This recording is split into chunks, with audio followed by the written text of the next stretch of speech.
Hey everyone, welcome back to Lockdown After Dark.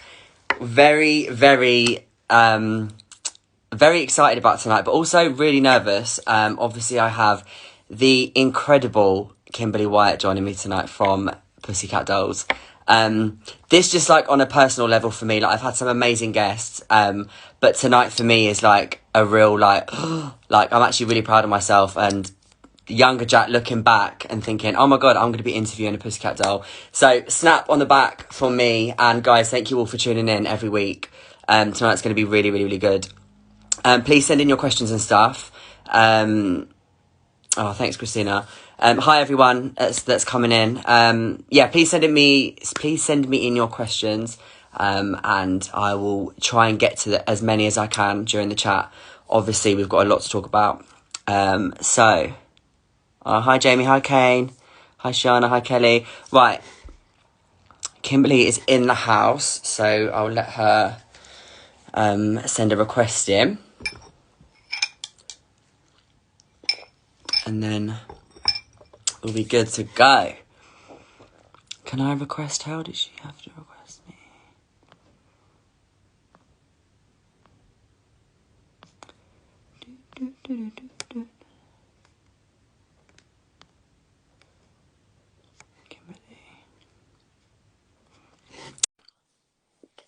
Here we go.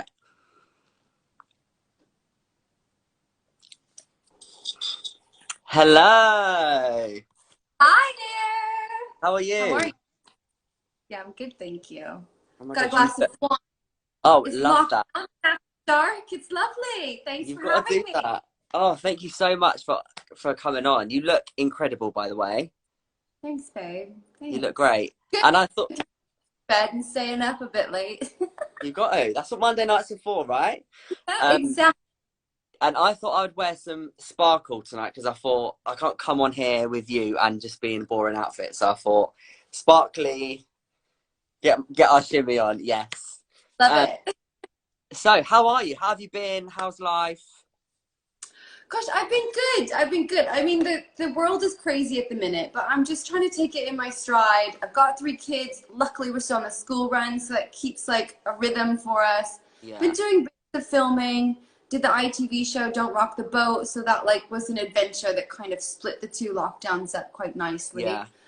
Ultimately, the Monday we went into lockdown was the Monday we were supposed to start rehearsals for the Pussycat Dolls tour, so it was quite a No. detour.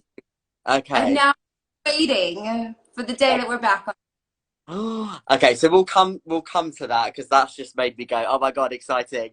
But for anyone that's watching that doesn't really know anything about you, let's take it right back to when you were growing up. Where did you grow up? What was school life like for you? And yeah, let's start with that. Oh my goodness. So I grew up in the middle of America, a tiny little farm town called Warrensburg, Missouri. And life for me was, you know, I was good at school. I liked school. I liked to learn. But I wasn't the popular kid. I never had huge confidence.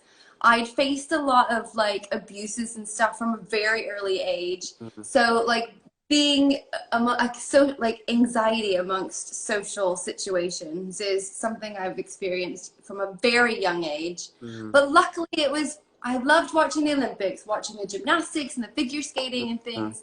And that's what made me want to sort of start moving and dive into that. So I started with gymnastics, a little local dance school, White Oak Dance Academy, and soon fell into other styles of dance. And that's when I realized that even though I didn't feel like I fit in or I was popular at mm. school, walking into the dance studio and creating these amazing lines and doing choreography and finding a reflection that I felt good about, Yeah. that's where I was like, ah, my soul can fly free. So Yeah. dance was like, it was the one for me. Mm. Did you feel like that was your escape? Obviously, you said you didn't really fit in and you sort of had that social anxiety, but did you feel like dance was like, okay, I found me in that? 100%. Not Yeah. from the get.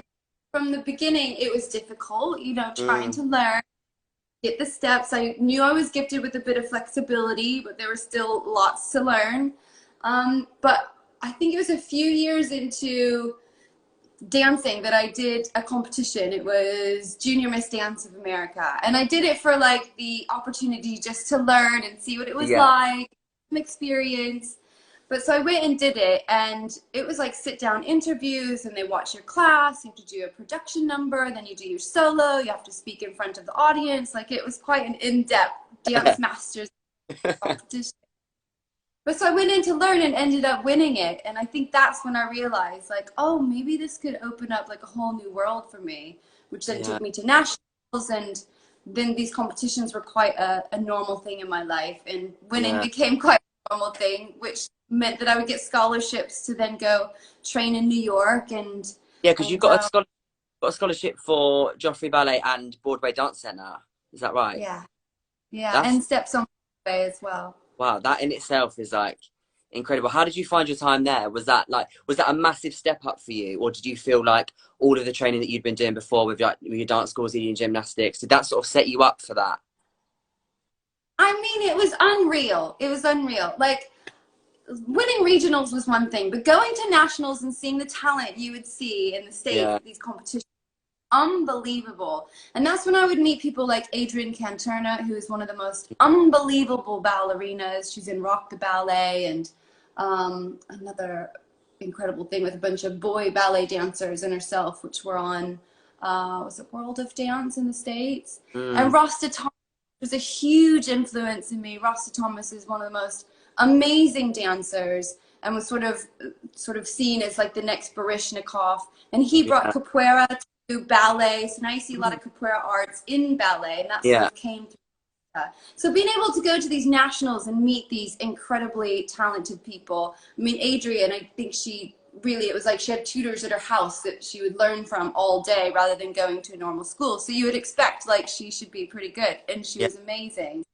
But it made me realize that in my small little town, in the training that I could get, I had a big road ahead of me if I really wanted to take it. You know, we're still doing MC hammer dancing, whilst on the coast of New York and LA, you know, it's evolving and it's going places. So I knew that the one thing I think I'm probably most thankful for from where I grew up is this instillment of work ethic. So knowing that when you scholarship and go to New York, you do 5 1.5-hour classes a day, and you barely can walk, getting back to your hotel where you're sleeping 3 to a tiny bed, and you get up the next day and barely walk again, and you hobble to class and find it and make it happen. You know? So and I think that it's important as well, like you were just saying about the long road ahead. I think it's so important to realize that when you are training, when you're sort of in your hometown and you're doing your own things, you are the best of that group, but then you go and join all the other bests of that group, and then you're like, oh my god, I've got loads of work to do. But I think that's what puts you out from other people, because if you want it that much, and when you've come from a smaller place where you get to a certain point and the training stops, you know, okay, there's no way I can stop this now. I have to just go, and the only way is the top. So I think you have a different mindset when you come from that background. You have to be relentless in your pursuit. Yeah. You know, and that never goes away. That relentless pursuit.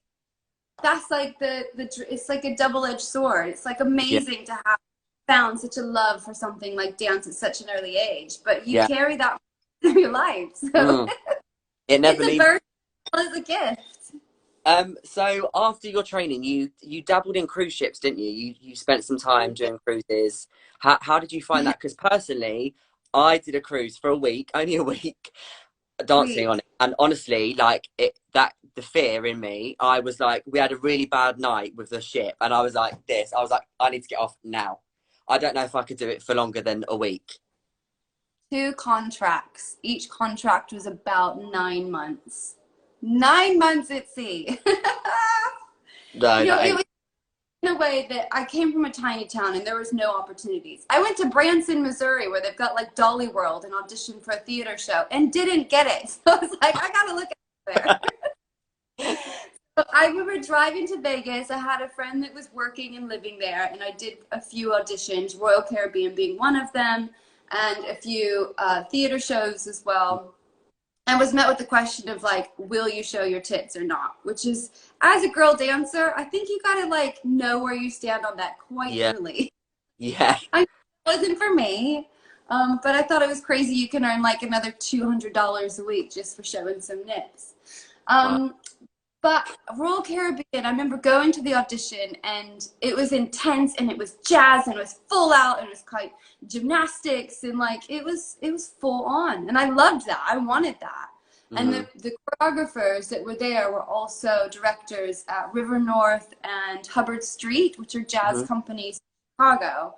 And so they sort of flagged of like, you know, you'd be brilliant at our companies, but they weren't accepting for like another half a year, and I wasn't willing to wait. I'd already taken 0 hour. I'd go to school at 5 a.m. to get an extra credit so I could graduate early. So I ended up going to work at 17, going to South Beach for rehearsals for Royal Caribbean and starting my first job on water. And yeah, seasickness, I'm right there with you.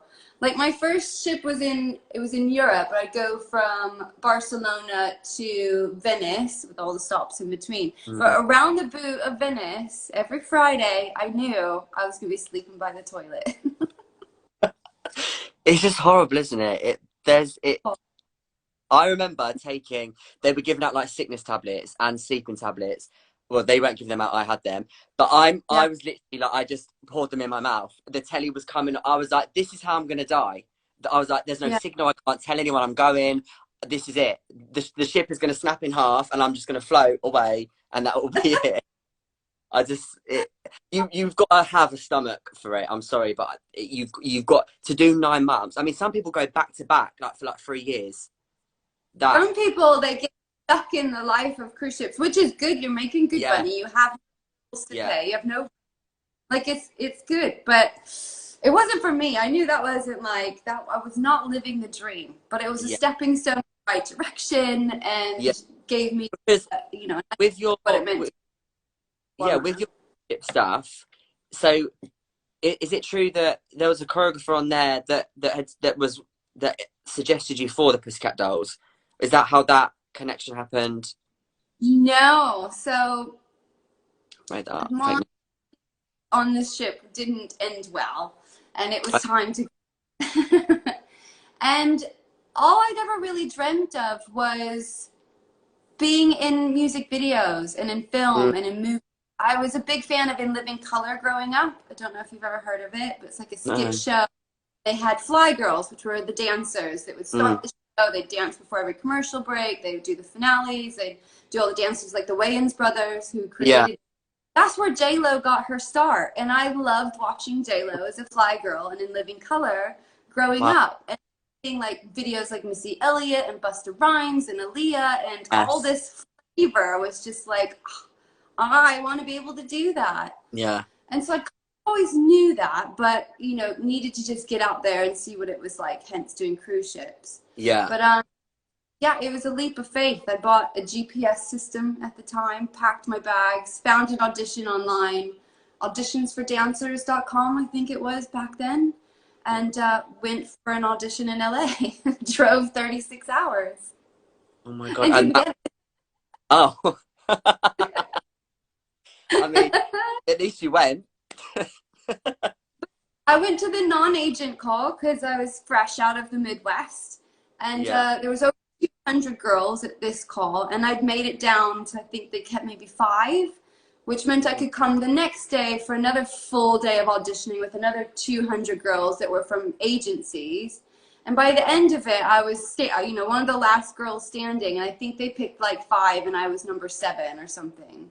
But I left feeling like, if I can make it that far, maybe there's something, maybe I can do this. But at the time, I was quite overweight. I didn't have a look. I was trying to figure, I think I had my hair in like twists because I'd been in Miami and dreads and having this like LA look ridiculous. But yeah, it was like making it that far in that audition made me feel like I could do it. Plus, I had nowhere else to go. I was not going back to Missouri because I didn't feel safe there.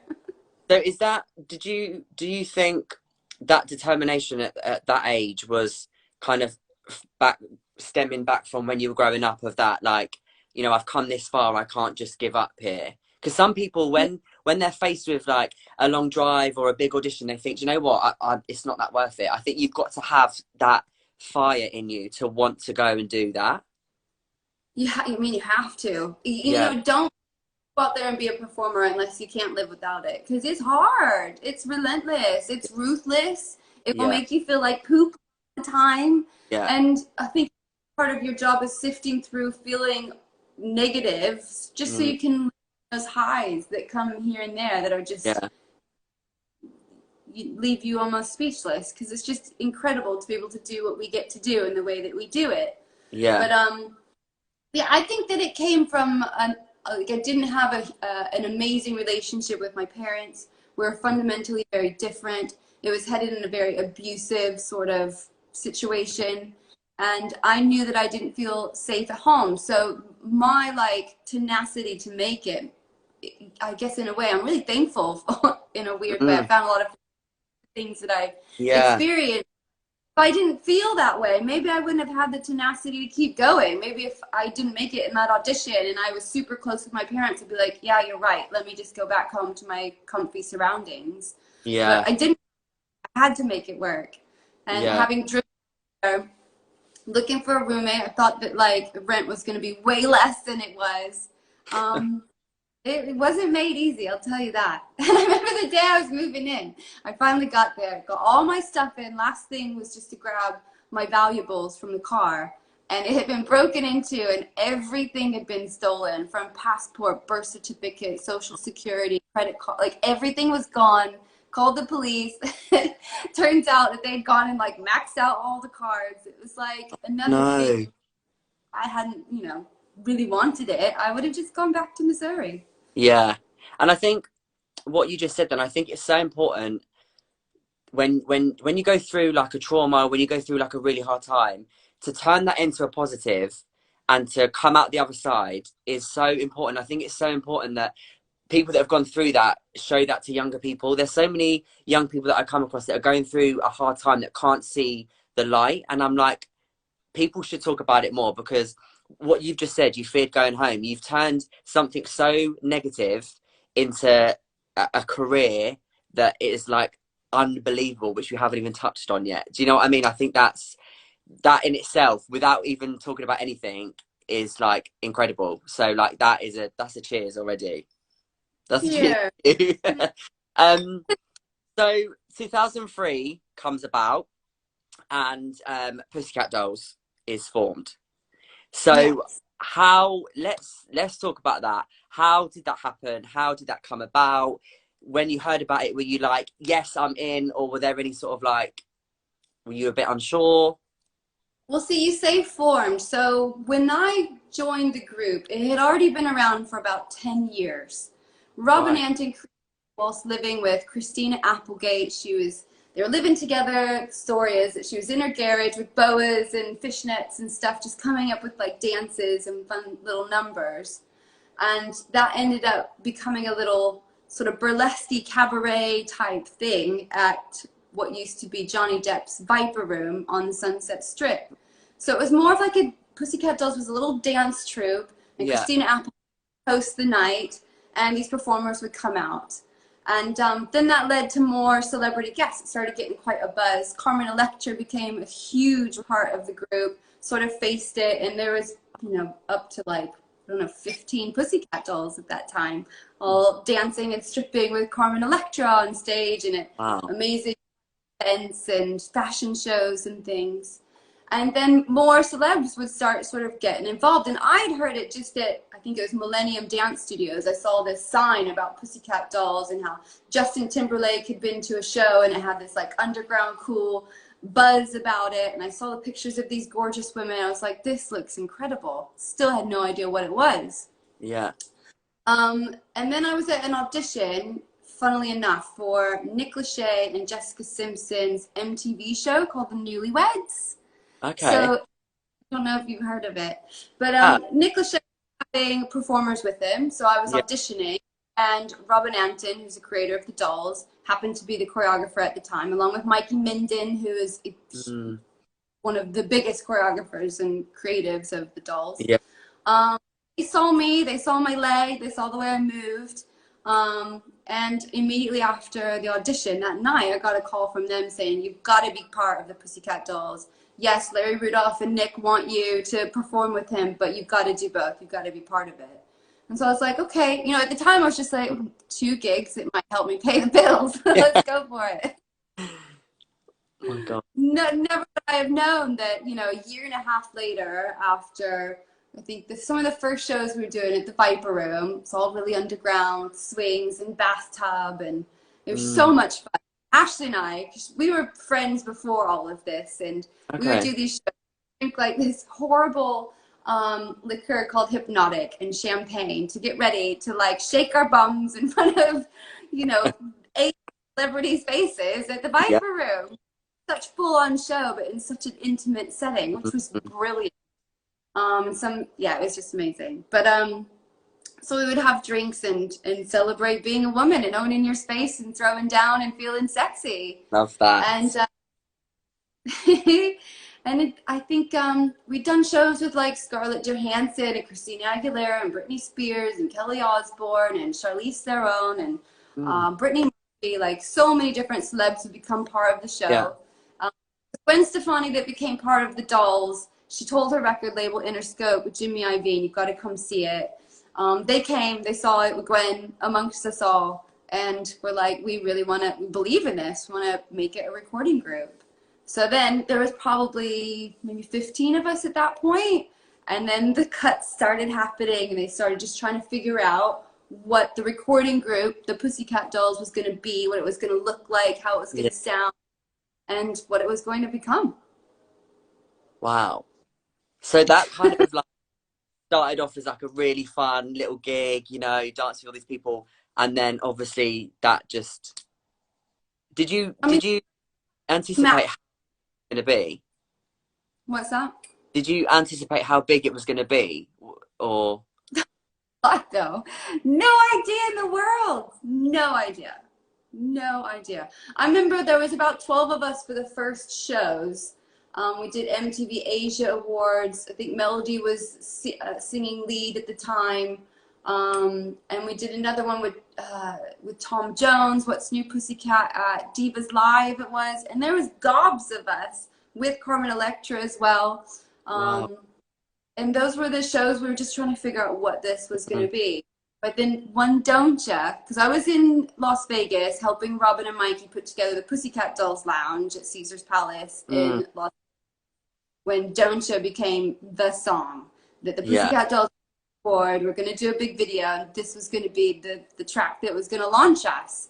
And we went in sort of as like more of like a throwback golden era pinup sort of burlesque cabaret thing with sailor boys dancing and being among us, to going into the dressing room with this track Don'tcha and Busta Rhymes on set.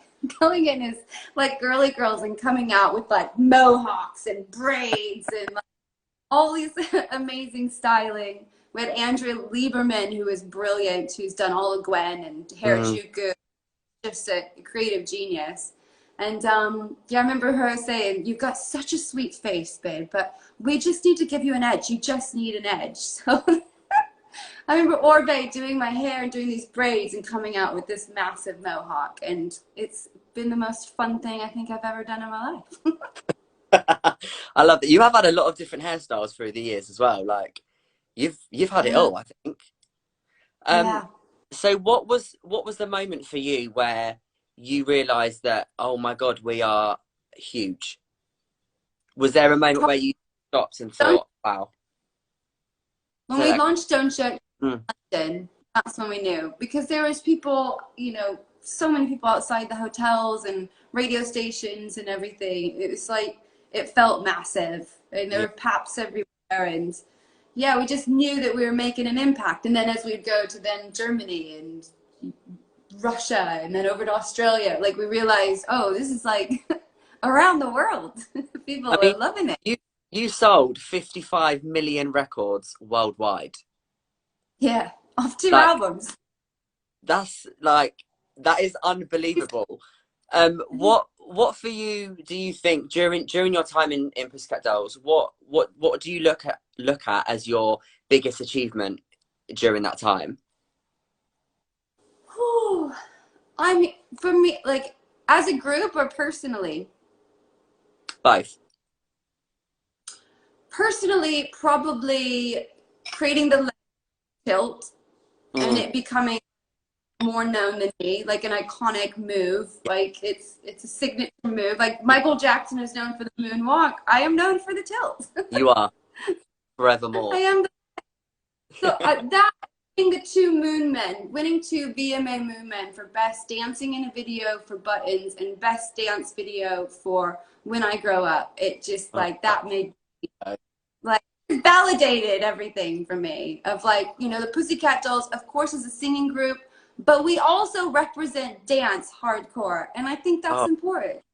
And you know what? It is so important. Like, it's so nice to see a group that have both and appreciate and represent both, because there's nothing worse for me as a dancer when I watch like award shows or when I watch like X Factor and the singers have got like a whole thing going on with all their dancers.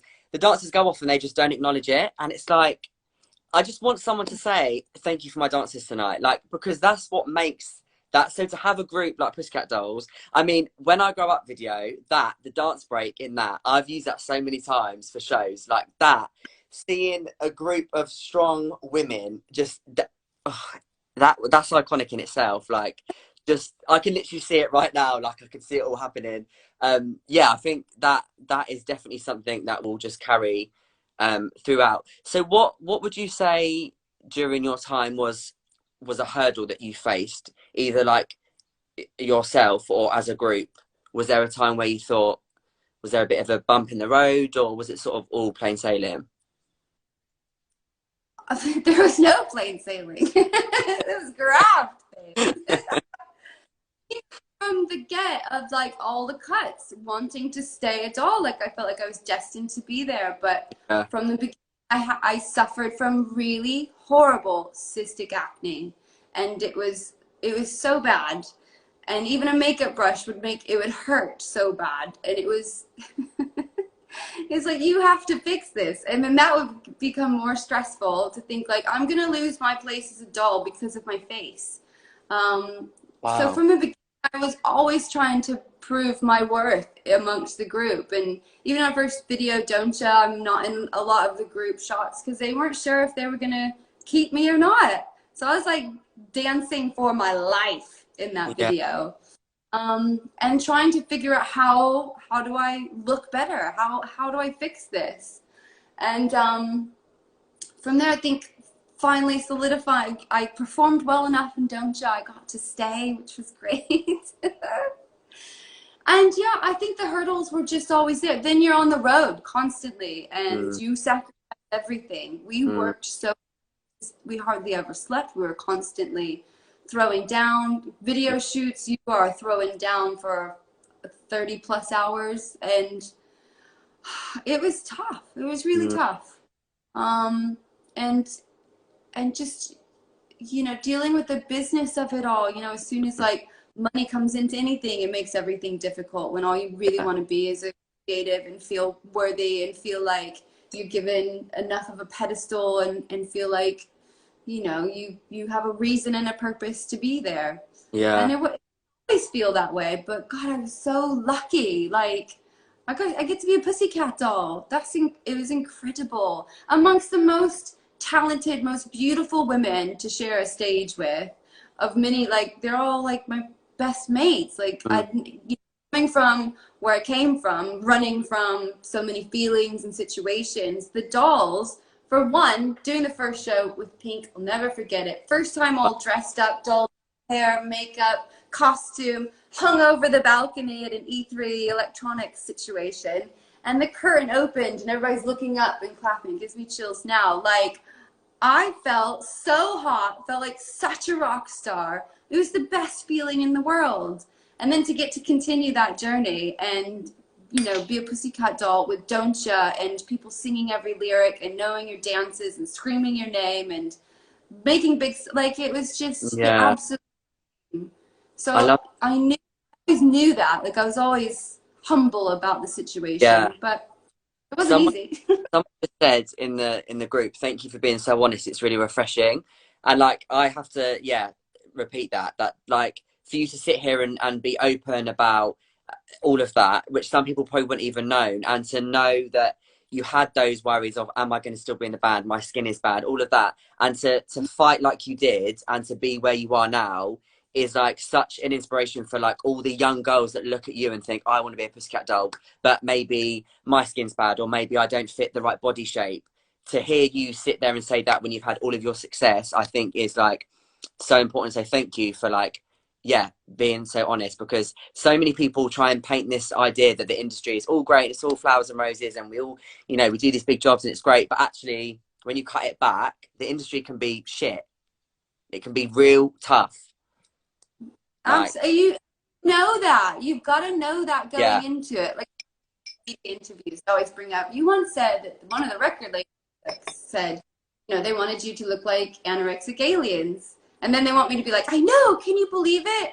I'm like, yeah, they did say it. yeah, Because at the time, Christina Aguilera and Britney Spears selling, and they want to sell too, and they yeah, want to create, gonna be profitable. So you do have to like, you know, jump into other people's shoes and try and see it from their side so that you can stay sane, stay full of passion, stay full of fire, and just focus on like, you know, if the situation was making me feel ugly, then I went out and I did Running Canyon and did Dove's Bodies and went to loads of dance classes and started working on it, not crumbling. Like you gotta, it's the, what is it called? You know, it's like facing a big mountain. You just have to be ready to yeah, jump. yeah. And I think again that's what separates people. Like, you have to go into the industry knowing that it's not all fun and games, and you've got to know the hardship that people go through. But I think once you're at peace with that, nothing can get in your way, because you're ready for everything. Nothing's ever going to be like, oh, I can't do that, because you run at it, and you just keep running at it until you get there. um Absolutely. Well, you know, the fame game is such a tough one. I think more now than ever before. It's like so much focus is on getting there so you can be famous. But yeah, I think you have to dive back into like what is the purpose? Why do you do it? Do you actually love it, or do you just want to be seen? And I think yeah, that's kind of what celebrates people. Although I don't yeah, know if that's always celebrated. yeah, I agree. And it is, you've got to trust the process, and you've got to enjoy the process, because when you get to the top, or what you think is the top, you're like, oh, hang on, I've blinked and I've missed everything. You know, all of that is important, because I think it shapes you as a performer, and it makes you appreciate how you got there, because it's tough.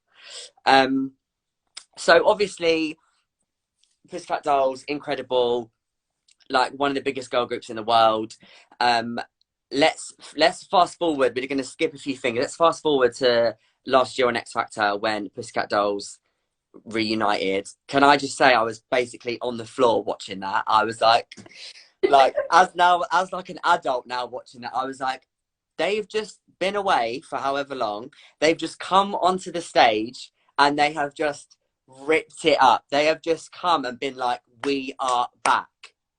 Like, how did that feel for you? What was going through your head when those curtains opened?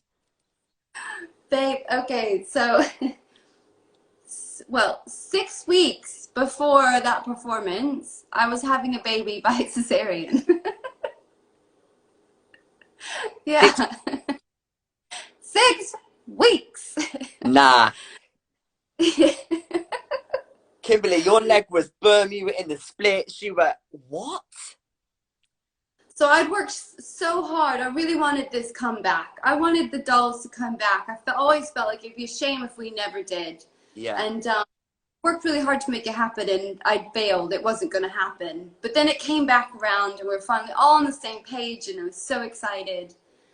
And so we sort of had that conversation. And a week later, I found out I was pregnant, and it was such a huge surprise. It was so unbelievably unexpected. We already had 2 children.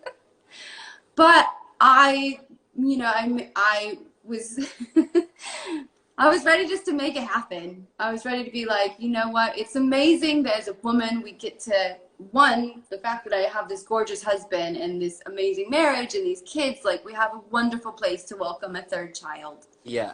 But I also needed to see my destiny through. Yes. So luckily, my partner Max is trained in Pilates, so he would help me stay training the whole time.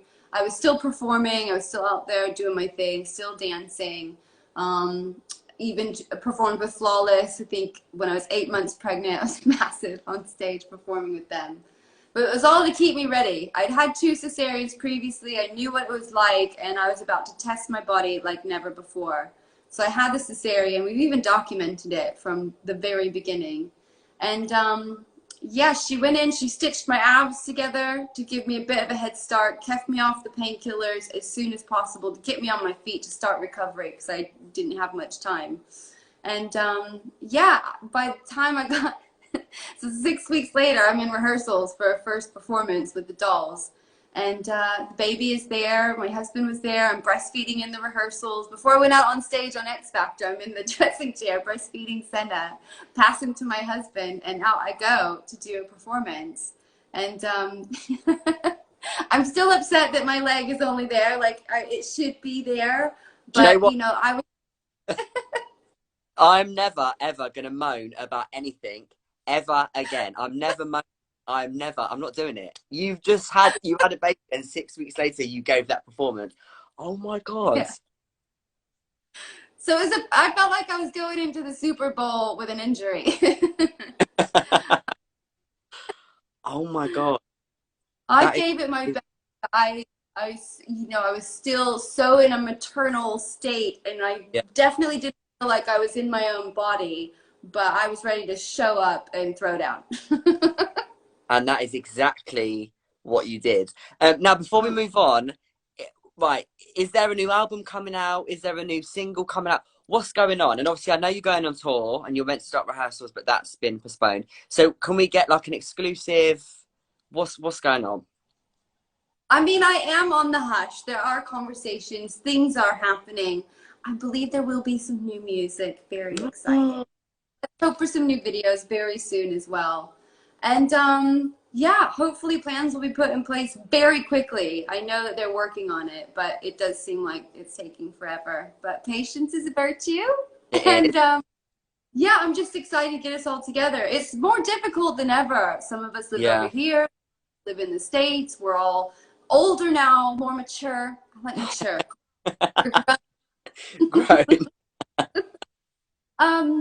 So it's a bit of a logistical nightmare for us, but we are so determined, so excited, so ready. I really do think that when we finally can touch the stage, we're going to put on a better show than we have ever done before. I mean, that's what the world needs. You know, we've had a shit year.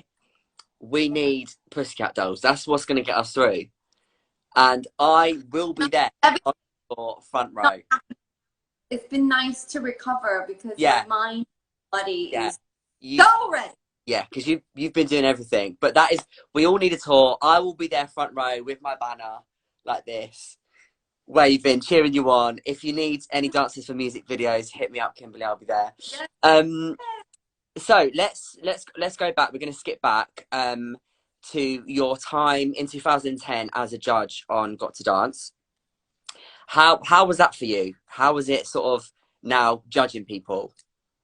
Oh, it was tough in the beginning, but it was an absolute dream job. It took me a second to get used to it. I do realize that I had a very American approach. My honesty was very brutal. It was straight to the point. But I just felt like you've got 30 seconds to affect somebody's life or plant a seed that's going to potentially make them better or make them succeed or help them find their own path. I took it really seriously. I really wanted to make change and wanted to, like, you know, live at large with everybody. And I just felt so, it was just so amazing to be able to sit there and be blessed with all this incredible talent, you know, putting their sweat, blood, and tears into these performances. Yeah. And I loved it. And I met Ashley Banjo and Adam Garcia and Aston Cole and Davina. And yeah, it was a special, special time.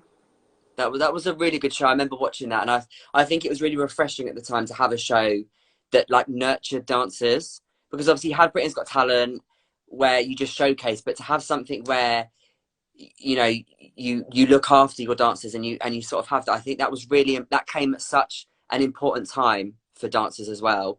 And I think your honesty was perfect, because like I was watching Strictly the other night, and I was watching it and I was like looking at it from a dancer, and then some of the judges' comments, I was thinking, you're just being nice for being nice sake, and it's like that annoys me. But like the stuff that you would come out with is real and is what is going to help someone grow. You can't tell someone that they're amazing all the time, because where they're going to go from that, you have to be, and again, it's the industry, you have to be cutthroat, you have to know what it is, otherwise how are you going to ever blossom? I think that's the one thing I did learn was, like, I never changed my attitude towards it. I Yeah, stay right in that space. But what I did learn throughout the 5 years of doing it is that people are different. We're all in a different spectrum. Me yeah, growing up, my teacher would be yelling at me. I have to stay after and do loads of push-ups for saying can't. I'd be in tears half the time. But that pushed me. That yeah, drove me to do better. That helped me. I liked it. I feed off of it. But then I realized that some people don't. Not everybody is me. And yeah, so trying to recognize who I'm speaking with and how I should go about it so that I can affect change within them and the person that they are. I started to sort of find an ebb and flow with that, and realizing that I'm not always talking to myself. yeah. Someone's just said, what are the three qualities a standout dancer should embody for you? Hungry. Mm. Hungry is a big one. Um,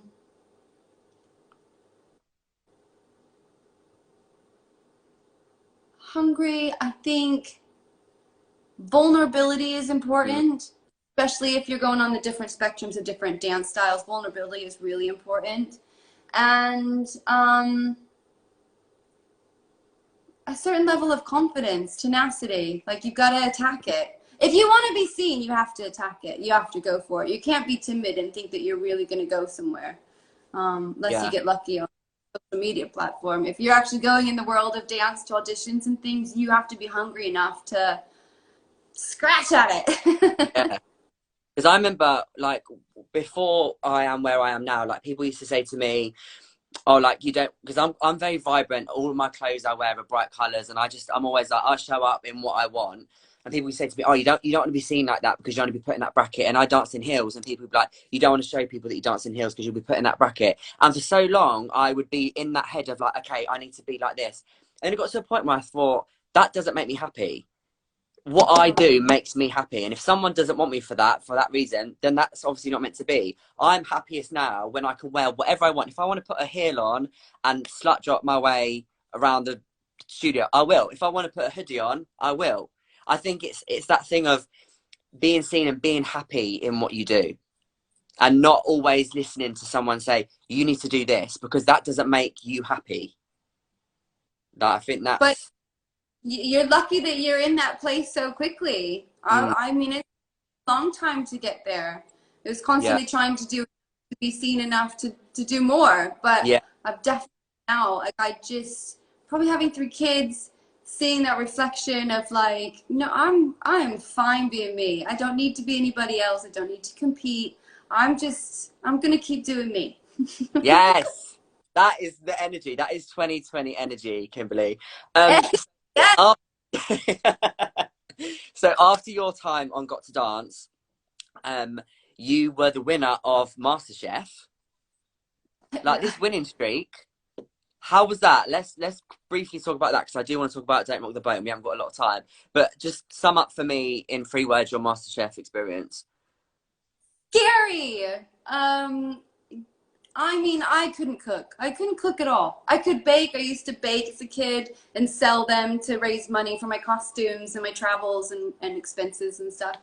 But I couldn't cook to save my life. I made what was going to be my husband's first cup of tea. I poured cold water on tea bags and then Oh, freaked out. Like, ooh. really bad. But I had just had my baby and knew I was going to have to feed this little thing and feed my family for the rest of their lives. I needed to learn. And so I went for it. I went for it more of like just wanting the experience and to absorb as much knowledge and know-how as I could Felt like I was going to be sick every time I lined up to go in that kitchen. I'd pick up the knife and be shaking like a leaf. Luckily, I had people like Oh, yeah. Rylan, brilliant, and kept the spirits high, and Sam Nixon. And we, had some great people in that series. Hardest thing I've ever done. Scariest thing. Mm. Well, I say hardest. Don't rock the boat.